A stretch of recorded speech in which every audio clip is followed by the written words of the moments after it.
search and rescue and was there in the water. There were also volunteers and neighbors who went into the water to save people. Amazing thing. I think God's hand was on a lot of people in this community as lives were saved.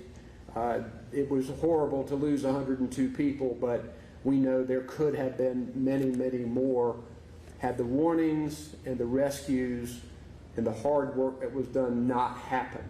So thank you for that. We ended up having more than 1,300 roads that were closed. You all know how difficult it was to get around in western North Carolina. Now we are down to fewer than 300. So many roads have opened.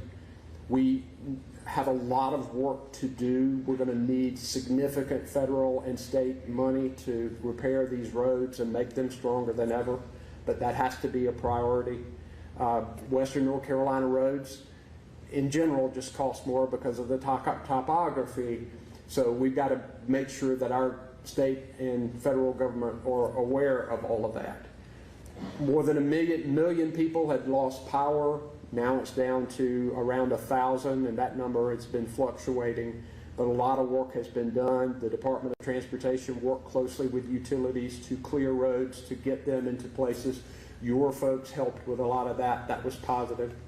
Schools are back up and running in most places. Others have set dates to open schools. That's a positive thing, and I want to take a minute to thank our public schools, our teachers, and our principals. A number of our schools operated as distribution centers.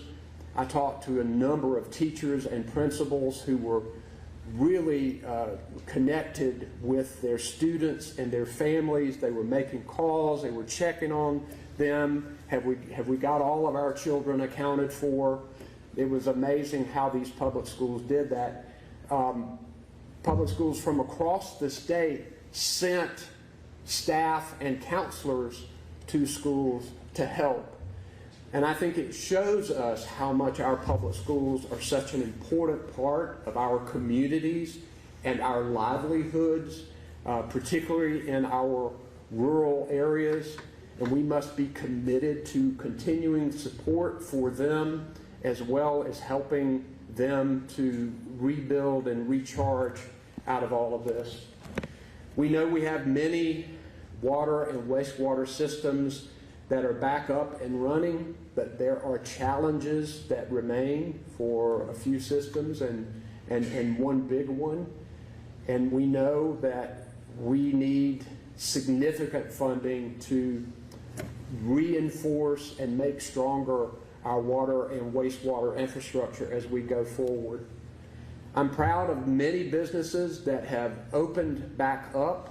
I think it's really important, and I started this several weeks ago, but touting Western North Carolina as a place to be, like right now in many places, because this fall economy is critical.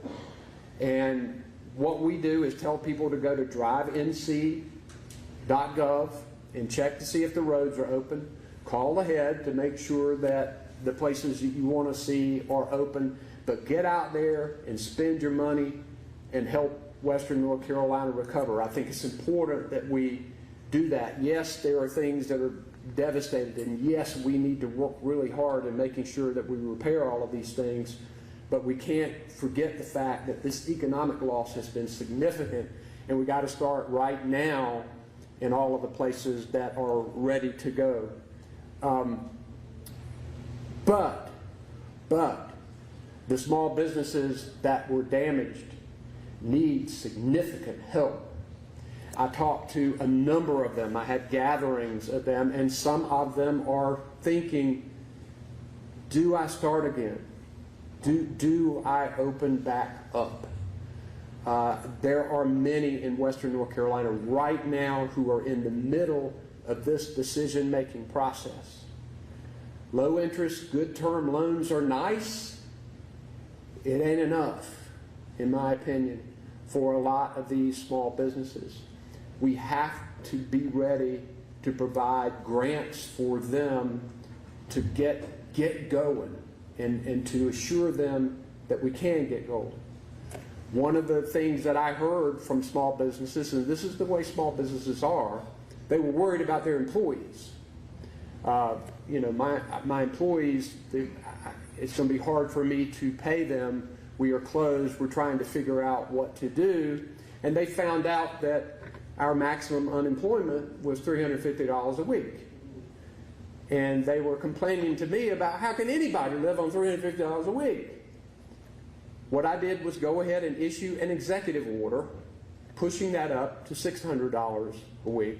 We've got plenty of money in the trust fund, plenty of money. No taxes have to be raised. It's going to make a very, very, very small dent in the trust fund, and we can show that to you. But the Western North Carolina counties, it also ends at 12 weeks, you know, and I think all of this is too little and too short to start with, but let's put that aside. This executive order extends it to 26 weeks for the western counties that are affected by this. So that can work to help keep those employees in the area to provide help for them. But these grants are going to be critical. And I have proposed a grant program to the General Assembly. I did it the last time they met. They didn't fund it the last time, but I hope that you guys will talk with them about funding it when they come back in a week, because we need to get this going. And it's something we've done before. We did this during the pandemic based on sales tax. We've got a formula. All we've got to do is plug in the money. It works in the North Carolina Department of Revenue, and I think it's really critical that we give these businesses this grant money so that they can get back on their feet and make that decision, okay, I am going to give this a try. I am going to stay in Western North Carolina. We know that we are on the front end of recovery. The response phase to this, tons and tons of food and water and cold weather gear, supplies, medicines, so many heroism stories of getting insulin to people, getting oxygen to people, getting cancer drugs to people. It's been amazing what has been done. But now we've got to plan for this long-term recovery and making sure that we go about it in the right way and secure the money for it. We know that Congress has got to step up, and I'm glad that our senators and representatives are going to be engaged in this and already have been, and I've talked to them, and I'm grateful for that. But we know that this is going to take billions of dollars. So we've got to have our act together to make sure that we can invest this money the right way. We have already worked on, and we've got the framework of a federal request. It will be augmented and supplemented and maybe changed by what you all report today, which I appreciate. But that's going to be a significant number that we will ask our members of Congress to present and ask of the federal agencies. I've made a request to state legislature for $3.9 billion.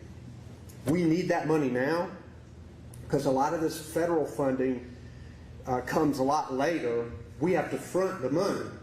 Y'all have to front the money. The state has to front the money.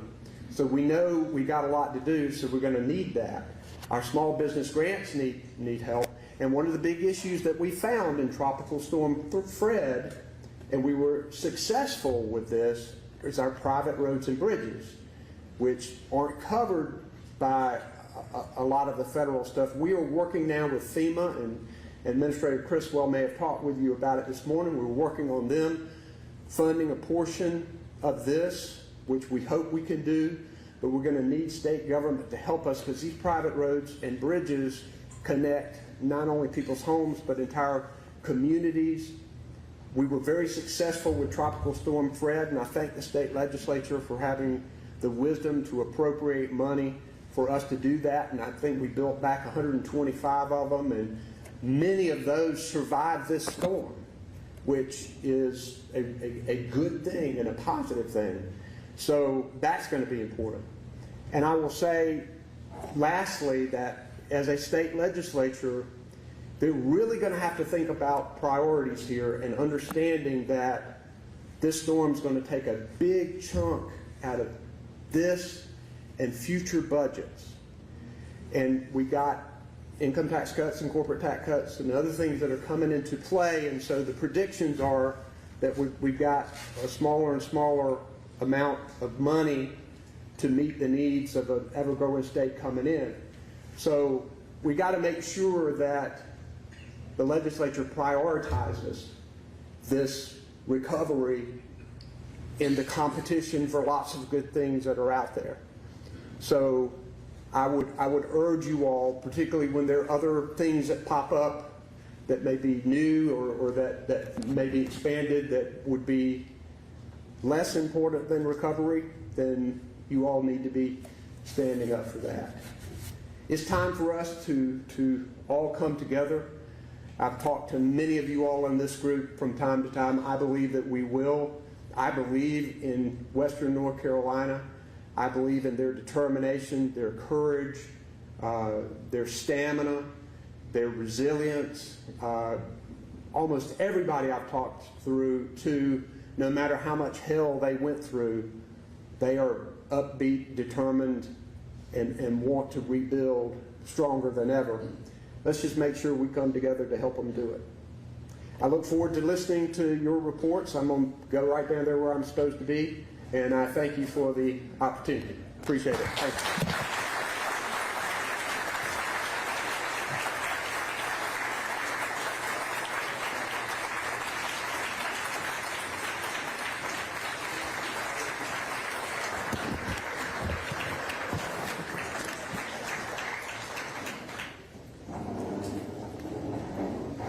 Governor, thank you so much for being with us today, sir. Friends, before we come to the meat of the day and start our report outs, we do want to recognize United States Senator, our friend Senator Tom Tillis, who's in the room. There he is. Good to see you, Senator.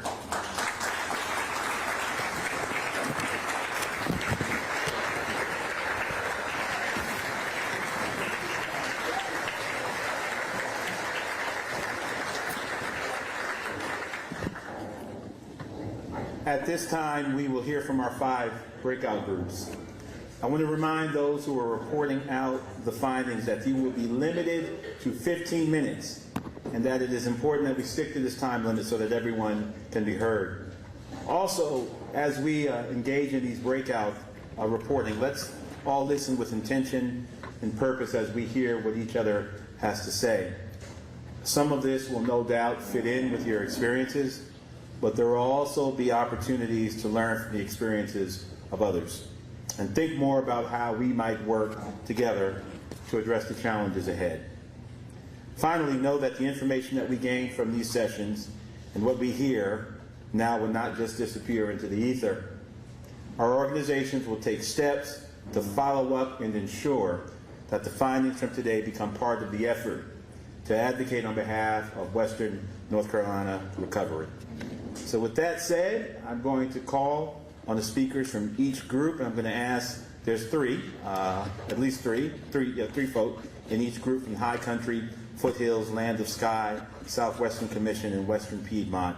So I'm going to ask our first group from High Country, Mayor Doug Matheson of Blowing Rock, Commissioner Dennis Aldridge of Avery County, and Julie Wiggins, Executive Director, High Country Council of Government, to come to the stage and report out. Let's welcome them as they come.